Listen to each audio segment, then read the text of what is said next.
Alors, salutations tout le monde. Donc, nous sommes maintenant dans le 28e épisode de la 5e saison du podcast Le Match Ultime.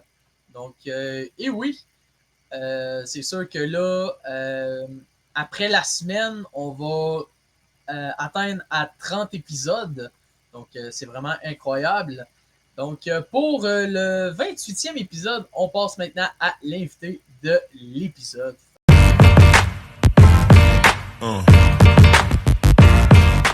Pour l'invité du 28e épisode, on reçoit l'entraîneur des Lions de Trois-Rivières. Il a joué aussi pour les Rockets de Laval, pour les Saguenay de Chicoutimi aussi. On reçoit nul autre que Luc-Olivier Blain. Salut Luc-Olivier. Salut Johnny, enchanté, bien content d'être là. Je veux pas t'en prendre, je suis assistant entraîneur avec les Assistant entraîneur, c'est bon, c'est bon. Et si Ron entend ça, Ron, il va appeler, je pense, il va t'appeler demain pour rectifier le tort, mais ouais. Ok. Je suis content d'être là. Parfait, ça. Fait que tu peux commencer à te présenter. Ouais, Olivier Blain, assistant coach pour les Lions de Trois-Rivières. Ma première année l'année passée en tant que coach professionnel. Avant ça, mon parcours de joueur, je suis passé par Laval, dans la Ligue américaine, sinon un petit peu avec le club École du Canadien à Brampton. J'ai joué en Europe, l'Université d'Ottawa, puis avant ça, junior à Chicoutimi pour 3 ans. Donc, c'est pas mal ça. Moi, je suis un gars de la Rive-Sud de Montréal. Puis maintenant, je demande à Port-Rivière pour coacher avec les Lions. Là. Ah, parfait, ça. On va commencer pour la première question. Je sais que tu es assistant-entraîneur des Lions de Trois-Rivières. Sans oublier que tu as remporté la Coupe Kelly avec Trois-Rivières en 2025. Comment on se sent?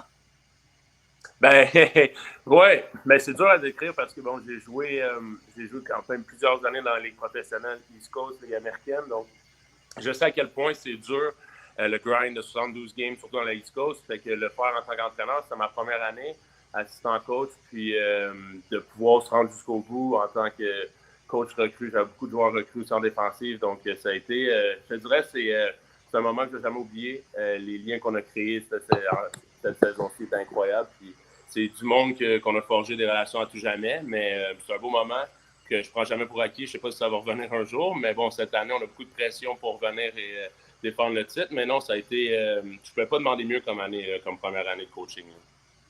Oui, effectivement. Puis c'est vraiment incroyable pour vrai que. Surtout à ta première saison, que tu remportes un championnat aussi, c'est vraiment incroyable. Oui. Ben, comme je te dis, moi, j'avais aucune attente. Moi, je me rappelle encore le match d'ouverture de la première saison l'année passée. Puis à y penser, moi, juste de pouvoir coacher pro, c'était rendu quasiment too much au début, mais là, tu t'adaptes, puis rendu en juin, on était en finale de la Coupe Kelly, puis gagner 105 matchs à Trois-Rivières avec le Colisée Vidéotron qui était plein, c'est un moment que je vais me rappeler à tout jamais. Là. Puis on a le nom sur notre coupe, les bagues, on va avoir nos bagues, on va avoir la bannière qui va être levée le 17 octobre au Colisée, fait que non, on a bien hâte à la saison qui arrive. Là. Ah, parfait ça, puis je sais qu'aussi, j'avais interviewé 2 gars avec les Lions de Trois-Rivières. Ben, je sais qu'il y en avait un qui avait remporté un championnat, puis l'autre, il avait pas. Il avait pris pause. C'était Anthony Beauregard et Mathieu Boilard. Ouais, ben oui. Ouais, exactement. Beau qu'on l'appelle, c'est un gros morceau de notre équipe. Ça a été un joueur très important, mais tu sais, je veux dire, c'est quelqu'un qu'on apprécie énormément en tant que coach. Puis Mathieu Boilard aussi, moi je le coachais en défensive, fait que j'ai pu être proche de lui. C'est quelqu'un que tous les joueurs appréciaient, mais deux vraiment bons gars. Fait que t'as pogné des bons gars pour ton podcast. Là. Ouais, effectivement, parce que, ben franchement, c'était vraiment des excellents gars, là, les deux, là, pour vrai, là, j'ai vraiment adoré. Ouais, non, il parle bien, puis il aime ça parler hockey aussi, là, fait que c'est toujours le fun de jaser avec eux autres. Là. Ouais, effectivement. On va passer maintenant pour la prochaine question. Je sais que tu as eu de quoi un petit peu en commun avec Anthony Beauregard. Tu as joué pour les Rockets de Laval quelques matchs. Ton impression là-dessus? Oui, ben je pense que c'est la première année du Rocket. Donc moi, j'étais à Brampton, puis je m'attendais pas à grand-chose, je te dirais. J'avais été callé ma première année avec les Fog Devils, pas les Fog Devils, avec les Ice Caps à Saint John avant qu'ils déménagent à Laval. Puis je pense que c'était ma 3e année pro. Là, c'est là que j'étais à Brampton, puis il y a beaucoup de blessés à Montréal, Laval. Puis je pense qu'au mois de février, j'ai été callé up. Puis j'ai passé 2 mois là-bas. Ouais, ça a été incroyable. Moi, je viens de la région, donc ça a été. J'ai pu habiter à la maison, j'ai eu de la famille qui était là, pouvoir jouer à la Place Belle. Je veux dire, j'ai jamais pris ça pour acquis. C'était quand même un beau moment pour moi, surtout que je suis pas un gars drafté. J'ai un parcours différent de tout le monde, donc de pouvoir jouer à la Ligue américaine chez moi avec la famille qui était là, c'était un beau moment. Puis, ouais, Anthony, je pense que Beau, il est arrivé. Juste après moi, je pense qu'il a comme été rappelé, puis moi j'ai été lui il arrivait de Concordia, je pense, puis moi j'ai été envoyé à Brampton. Donc ouais, on se connaissait un petit peu auparavant, moi puis Anthony. Ah, c'est bien ça. Ouais. Surtout que là, tu le coaches aujourd'hui, c'est un drôle d'adon. Ouais, non, c'est ça. Ben, c'est un monde. Le monde du hockey, c'est un monde qui est petit, là. Fait qu'on a toujours beaucoup de connaissances en commun. Donc, ben, c'est bon d'avoir des bonnes personnes et des bons joueurs comme ça dans ton équipe. Là. Ça fait toujours du bien de pouvoir compter sur ces joueurs-là. Ouais, effectivement. On va passer maintenant pour la prochaine question. Je sais que tu as joué en France. Je sais que j'avais interviewé des joueurs qui avaient déjà joué en France. Je vais te poser aussi la question.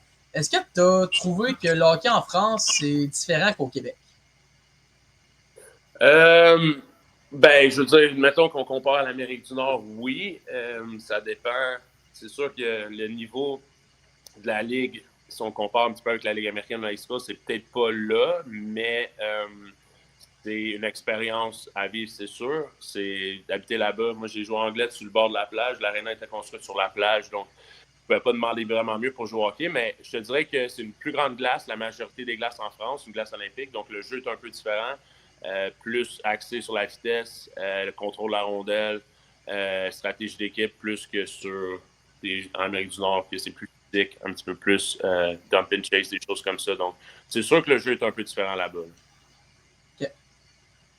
Je vais poser maintenant la prochaine question. Je sais que tu as joué pour l'Université d'Ottawa. Quel a été ton plus beau moment à Ottawa? Ben, je te dirais que j'en ai pas mal deux. J'ai joué 3 ans là-bas. Ma première année, j'ai fini deuxième pointeur au Canada ma première année recrue. J'ai réussi à battre des records de points dans la Ligue. Puis ça a été un accomplissement que après ça, j'ai recru de l'année dans la Ligue au Canada au complet. Ça a été quelque chose pour moi qui m'a donné vraiment confiance pour ma carrière. Puis après ça, ma deuxième année, j'ai été nommé capitaine de l'équipe. Donc, j'ai pu être capitaine là-bas pendant 2 ans, ce qui était quand même quelque chose, représenter une équipe comme ça, puis une école.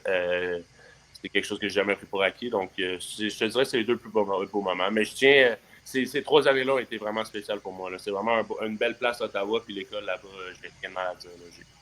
J'ai eu des belles années. Ah, parfait ça. Puis c'est toujours le fun quand on a des belles années aussi dans une place qu'on adore. Oui, exact. Je sais que tu as joué pour les Saguenay de Chicoutimi pendant 3 saisons. Qu'est-ce que tu as le plus retenu à Chicoutimi?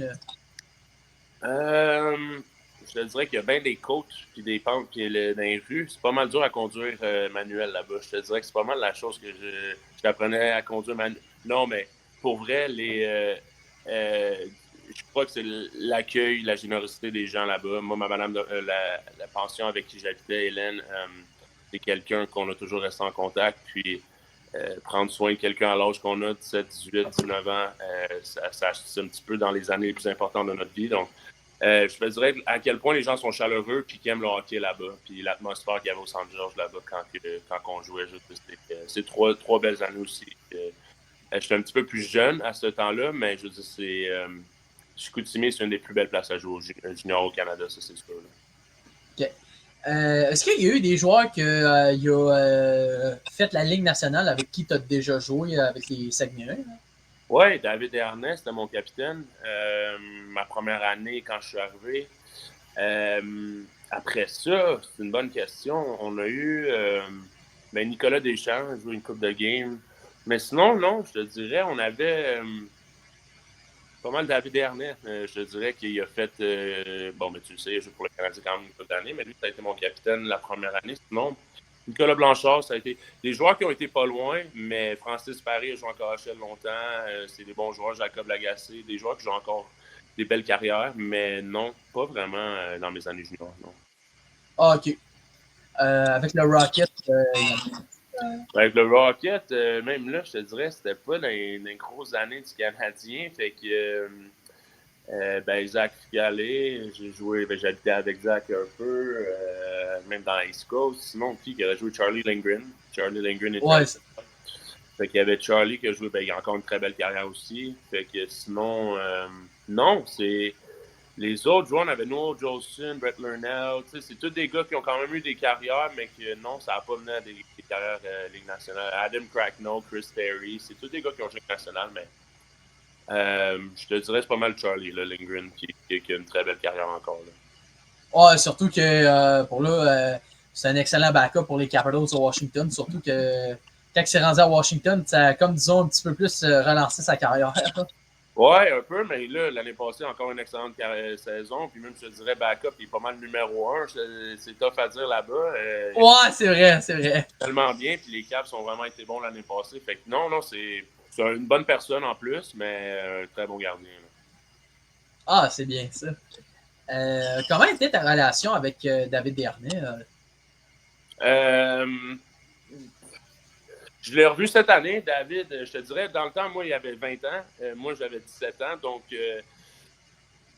junior, ça paraît un petit peu plus. Donc, je te dirais pas qu'on passait le plus de temps ensemble, mais je te dirais, bon, c'est peut-être le joueur le plus talentueux avec lequel j'ai joué, là, c'est sûr. Je n'ai pas la plus grande des relations, mais on s'est revus cette année on a fait un match des anciens avec les Lions des Canadiens, avec Gilbert Delorme, Francis Bouillon des anciens, puis Dave était là aussi, donc on a pu se parler un peu, mais on, on a une belle relation, mais sans plus. Là. Je dirais pas que nos carrières ont fait différents chemins. Lui a continué à jouer plus longtemps, donc on n'est pas resté vraiment en contact, mais une très bonne personne aussi. Là. Ah, parfait, ça. Fait que, on va enchaîner maintenant pour la prochaine question. Quel conseil tu donnerais aux jeunes qui commencent le hockey? Hein? Qui commence le hockey pour faire une carrière ou pour avoir du plaisir ou. Les deux. Ben, là, je te dirais, là, honnêtement, là, le plus important, puis l'été, je fais beaucoup de coaching aussi, c'est d'avoir du plaisir. Là. Puis je sais qu'il y en a beaucoup qui le disent, mais de faire du hockey 12 mois sur 12, 24 heures sur 24, c'est pas nécessairement la solution. C'est vraiment d'être là puis avoir du plaisir, pas d'y aller juste pour penser à faire une carrière. C'est d'aller là puis se rappeler que tu es à l'aréna pour avoir du plaisir avec tes amis. C'est pas une pression qu'il faut que tu te rajoutes. Il n'y a pas des débuteurs dans les estrades à toutes les pratiques, tous les matchs. Donc, quand tu commences à jouer, surtout à un bas âge, c'est juste important d'avoir du plaisir. Puis c'est là que tu t'améliores le plus, puis c'est là que tu découvres les plaisirs du hockey, puis une chose emmène une autre, puis après ça, on peut continuer à grandir avec le hockey, mais c'est pas tous les gens, puis c'est dur de faire une carrière. Mais quand tu commences jeune, c'est d'avoir du plaisir puis de profiter de tous les moments que tu es sur la glace pour enjoy le sport. D'où vient ton inspiration pour le poste d'assistant coach? Ben, je te dirais, c'est pas vraiment en tant qu'une inspiration pour être assistant coach, là, c'est plus comment j'ai commencé. Là, maintenant, c'est sûr que l'aspiration, c'est être coach, monter le plus haut possible, mais il faut commencer en quelque part, puis d'avoir l'opportunité de coacher avec Ron, une chose ici qui a beaucoup d'expérience. Pour moi, c'était parfait pour grandir en tant que joueur. Puis ce qu'on a vécu l'année passée, ça l'aide beaucoup. Cette année, ça va être encore un autre tremplin pour moi. Mais je dirais que c'est venu du hockey naturellement. Après ma carrière de joueur, j'ai voulu me déconnecter. J'ai essayé plusieurs autres choses, ça n'a pas vraiment fonctionné, puis j'ai réalisé que c'est vraiment le hockey qui est fait pour moi, puis de là, la passion de je veux aider les autres. Tu sais, je veux aider le prochain, j'ai été là, moi, j'ai joué de la game weekend, j'ai fait des choses. Je veux vraiment vous aider à naviguer ce parcours-là pour que vous ayez une carrière, profiter de ces moments-là. OK. Quel conseil tu donnerais aux jeunes qui commencent à être assistant-entraîneur? Ouais, c'est une très bonne question. Ben, dans le fond, juste d'écouter, apprendre, de ne pas avoir peur de poser des questions. D'être à l'écoute des joueurs parce que quand tu es entraîneur, c'est les joueurs qui jouent, c'est pas les entraîneurs qui vont décider du match. Puis c'est ça que j'ai réalisé cette année.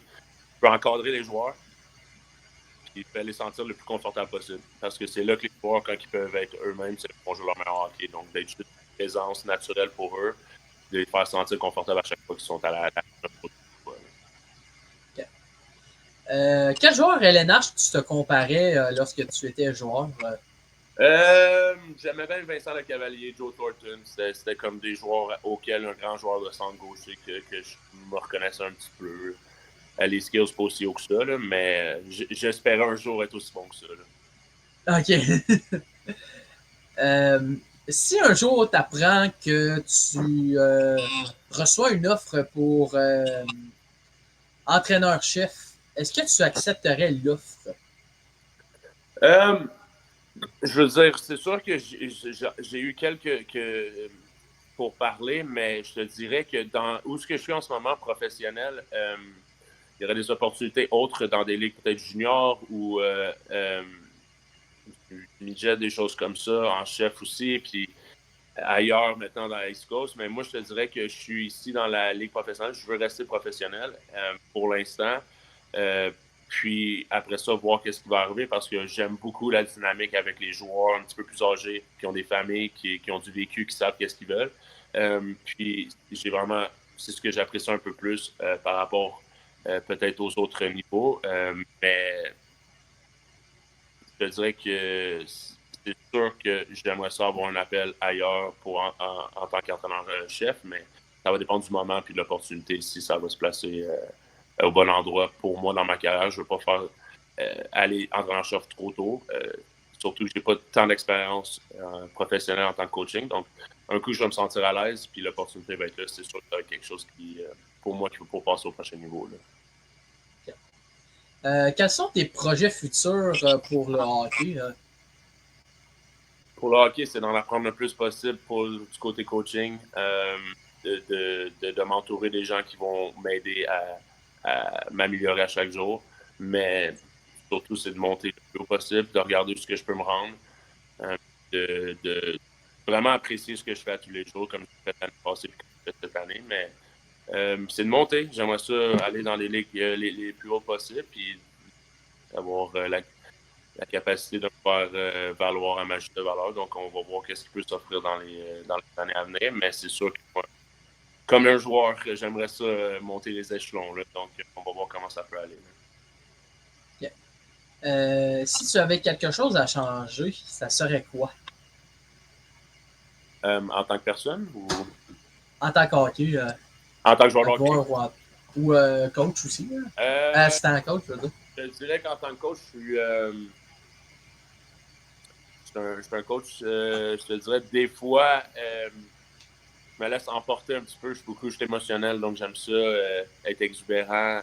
Des fois, de juste garder mon calme, même mon exubérance en contrôle un petit peu plus. J'apprécie, je suis tellement content d'être sur le banc et pouvoir vivre ces moments-là avec les joueurs que des fois, les émotions prennent le dessus. Pas de mauvaise façon, mais juste en tant que coach, pour être la présence calmante là, derrière le banc. Qu'est-ce que tu aurais dit au Luc Olivier Blin d'il y a quelques années? C'est une bonne question, ça. C'est des choses que j'ai pensé beaucoup. Je te dirais que de jamais lâcher, de croire en toi, même si des fois, il y a des moments que je pense que tu n'as pas trouvé la bonne chose pour toi. Lâche pas pour tout parce qu'il y a quelque chose au bout du tunnel. Tu vas te retrouver dans l'hockey encore une fois. Donc, c'est plus d'avoir trouvé la passion, d'être avec les joueurs. Content d'avoir pu refaire ça, mais il y a quelques temps, je n'aurais jamais pu penser que c'était possible. Okay. Quelles sont tes attentes pour les Lions de Trois-Rivières pour la prochaine saison? Ben, c'est sûr que c'est une bonne question parce que, bon, là, maintenant qu'on a gagné, les équipes qui jouent contre l'équipe championne ont toujours une motivation d'extra. Puis en plus, on est la seule équipe canadienne dans la East Coast. Donc, on a toujours une petite cible sur notre dos, mais on a une très bonne équipe, même si on a perdu des bons joueurs. C'est toujours ça qui arrive quand tu gagnes une coupe. Il y a beaucoup de bons joueurs qui vont signer des bons contrats. Donc, on est content pour ces joueurs-là. Mais les joueurs qui sont revenus, c'est le noyau qu'on a. On a ajouté vraiment des bons morceaux à ça. Fait que je pense que malgré le fait qu'on a des grosses attentes, on va être encore une très, très bonne équipe. Puis, j'ai hâte que ça puisse commencer. Okay. Est-ce que tu as eu des anecdotes drôles concernant le hockey? Des anecdotes. Oh, tabarnouche. Là, sur le spot de même, peut-être penser, là, c'est sûr que j'ai plus des mémoires récentes, là, mais okay. Ouais, ben je te dirais que la Coupe Kelly, là, quand on a gagné, c'est quand même un gros trophée. Puis je te dirais que la troisième journée après qu'on l'a gagné, il y a eu beaucoup de festivités avec, là, mais j'étais avec les joueurs, avec notre gardien, Cavalin, qui a gagné MVP, qui a signé maintenant un contrat avec Boston, qui était notre meilleur joueur. Puis on était dans un kart. Puis moi, j'avais la coupe, puis il prenait une vidéo, puis je la tenais par la poignée, puis il a parti le kart, puis la poignée m'est restée dans les mains, puis le trophée est resté sur le terrain en arrière. Donc, c'est à ce moment-là que la poignée a brisé pour la première fois sur la coupe. Mais je sais que c'est plus des anecdotes par rapport à la carrière d'hockey, je pense que tu recherches, mais en ce moment, je te dirais que pas mal la seule que j'avais en tête par rapport récent dans mes mémoires. Je suis plus dans un mindset de coaching maintenant que de joueur de hockey. C'est bon. Je pense que je te l'avais posé la question que tu avais joué pour la East Coast. Non, on n'avait pas vraiment parlé. Ouais. Ouais, je sais que tu avais déjà joué dans la East Coast League avec les Beasts, c'est ça? Ouais, Brampton, ouais. Yes. Comment tu as trouvé cette organisation-là? Ben, je te dirais, c'est eux qui m'ont donné pas mal de chance. Moi, j'étais allé en France. Après, je me suis dit que j'allais faire une carrière pas mal en Europe. Je me suis fait mon ancien coach, Colin Chuck, qui est rendu maintenant assistant, qui est entraîneur-chef de la Ligue américaine pour le club école des Oilers. C'était sa première année coaching, puis il m'a donné une chance d'aller jouer là. Puis ça m'a ouvert les yeux un petit peu. Je te dirais que jouer dans la East Coast, jouer dans la Ligue américaine, faire la navette, beaucoup d'autobus, beaucoup de voyages d'avion, beaucoup de sacrifices, ça m'a appris non seulement sur ma personne, mais un petit peu ce qui était nécessaire pour réussir dans un peu n'importe quoi. Donc, ça a été des bons moments. Moi, j'en retiens, j'habitais à Toronto, dans le coin là-bas. J'ai vraiment adoré ces moments-là. J'ai des bons souvenirs de ça. Ça a été dommage que l'équipe a dû durant le COVID, mais bon, j'ai des bons souvenirs de ça. Puis c'est vraiment les raisons pourquoi j'ai pu jouer avec le Rocket puis avec les Ice Caps. Donc, c'est sûr que ça a été des bons souvenirs de la course, même si c'est beaucoup d'heures d'autobus, beaucoup de sacrifices d'être loin de la famille, mais ça en vaut la peine, c'est sûr. Est-ce que quel a été ton meilleur moment dans ton parcours? Je dirais que ça a été scoré à la Place Belle là, quand j'ai été appelé par le Rocket, d'avoir ma famille puis de pouvoir marquer le premier but surtout, pouvoir garder la rondelle puis l'offrir à mon père après. Ça a été comme un moment un petit peu très émotionnel parce que c'est mes parents qui m'ont tout donné pour que je puisse réussir à me rendre un jour à moi et mon frère. Donc, de pouvoir un petit peu lui rendre l'appareil puis lui dire merci, ça a été... ça en a valu tous les sacrifices et les efforts qu'eux ont fait puis que moi, j'ai pu faire aussi dans ma carrière. Donc, je te dirais que c'est pas mal ça qui me revient le plus souvent là, par rapport à ma carrière. Okay. Ça a fait pas mal le tour de mes questions. Merci, Luc Olivier, d'avoir venu. C'était très bon. Il n'y a pas de problème. Merci à toi, Johnny. Puis ça a été un plaisir. Puis peu importe quand tu veux jaser de hockey, tu me laisses savoir. Puis on va s'en rappeler.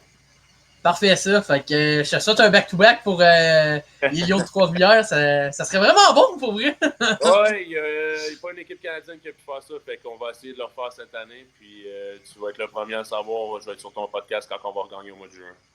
Parfait, ça. Merci. Oh, ouais. Hey, salut là. Hey, bonne soirée. Salut là. Bye bye. Merci pareillement. Bye bye. Bon, c'était déjà la fin du 28e épisode de la 5e saison. Pour le 29e épisode, on reçoit Ludovic Boisvert qui sera jeudi à 19h, donc jeudi cette semaine. Sans oublier aussi que je vais aussi vous dire l'invité pour le 30e épisode. Il s'agit bien de Jean-Philippe Paré, qui, lui, ça va être vendredi à 13h, donc ça va être le 30e épisode. Fait que les deux prochains invités, ça va être Ludovic Boisvert et Jean-Philippe Paré. Donc, pour ceux qui ont adoré cet épisode-là, n'hésitez pas de liker cette vidéo. Et aussi vous abonner au podcast Le Match Ultime. Fait qu'on va vous dire à jeudi pour le prochain épisode. Salut!